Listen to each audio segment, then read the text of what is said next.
Hello, everyone, for OneWrestling.com. This is Bill Apter, and joined today at Legends of the Ring in Monroe Township, New Jersey, Michael Tarver. First time on One Wrestling. Yes, sir. Yes, sir. Glad to be here. Thank you very much. Well, we're glad to see you too. And we wanted to catch up on what you're doing these days. So you're no longer with the WWE at this time. That's right. I'm no longer contracted with WWE. Okay.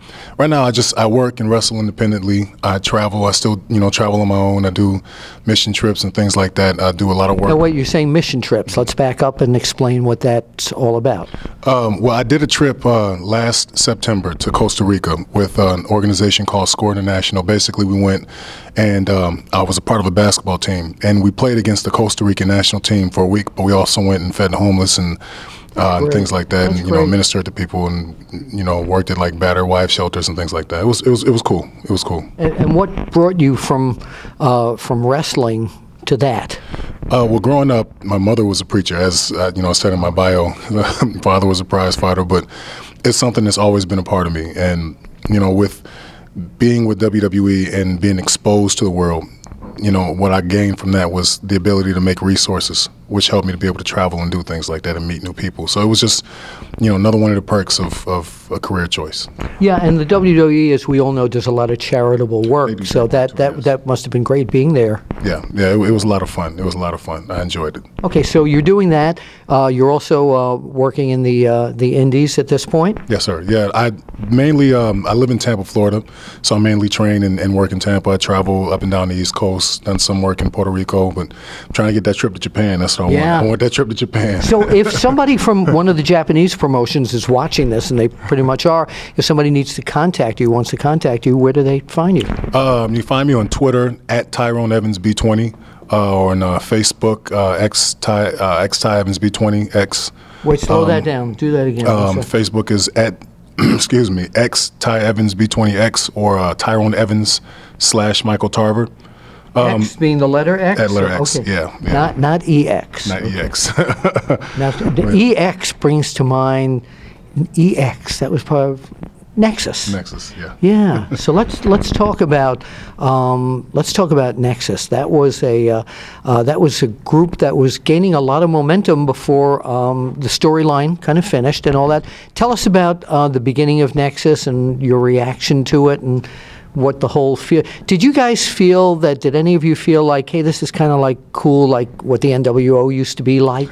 Oh, of course. It was some of the most fun I ever had in my entire life, and I can speak for the rest of the gentlemen a part of the Nexus, and we all had so much fun.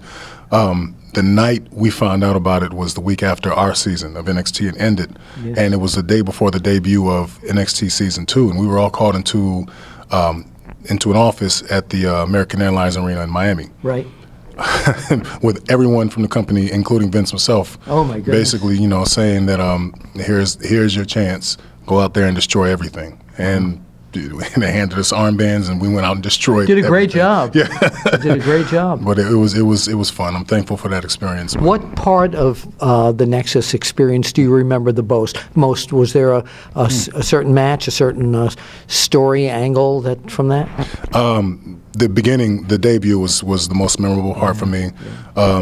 One of the most special parts of that, and we got to work with Bret "Hitman" Hart on his last match at Madison Square Garden. And it was myself and 3 other members of the Nexus with him in the Hart Dynasty. It was amazing, an amazing experience. That was sold out in MSG. It was just a dream come true. You were wrestling at the Garden. Oh yeah, that was dream come true. That's Holy Land. Yes. That's Holy Land. It really is. Yeah. You mentioned something, again, I hear a lot of things when people are talking. You mentioned that your dad was a professional boxer? Yes, sir. Yes, sir. He was a professional fighter. I actually trained with him. He was most known for being my Tyson sparring partner. Oh, I actually may have known him, ladies and gentlemen, because beside the wrestling magazines, when I worked for PWI, we did boxing magazines, and I photographed Tyson's training camp many times. You might have called him. His name? Tyrone Evans Sr. is his name. Yeah, you might have called him. Big guy, but yeah, that's who he's most known for training with. But he's sparred with Lennox Lewis, Riddick Bowe, Michael Moore. The list goes on. Wow. A lot of big names, and he had a career of his own. He was Ohio heavyweight champion. He won Golden Gloves. And so you kind of a little different athletic event, but you kind of followed in his footsteps. Yeah, yeah, very much, very much. The whole boxing thing came from him. Right. So, yeah. Great. Well, we want to thank you for joining us here on OneWrestling.com. And where can fans catch you? We talked about Facebook and Twitter, and you'll be working at some of the independents all around the world, from what I understand, and maybe Japan. Oh, most definitely. I hope Japan, whoever says somebody, I'm coming to knock some people out, man.